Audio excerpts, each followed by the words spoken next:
తెలంగాణ ముఖ్యమంత్రి రేవంత్ రెడ్డి వరుస కీలక కార్యక్రమాలతో బిజీగా గడపనున్నారు. రాష్ట్ర పాలన, ఉద్యోగుల సమస్యలు, పోషకాహార రంగం, సాగునీటి ప్రాజెక్టులు, యువతతో అనుసంధానం అంశాలకు ప్రాధాన్యత ఇవ్వనున్నారు.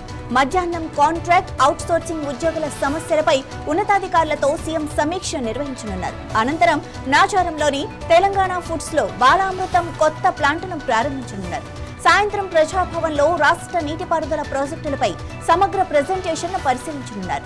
రాత్రి శిల్పకళా వేదికలో విద్యార్థులతో కలిసి ఫిఫా వరల్డ్ కప్ మ్యాచ్ను వీక్షించనున్నారు.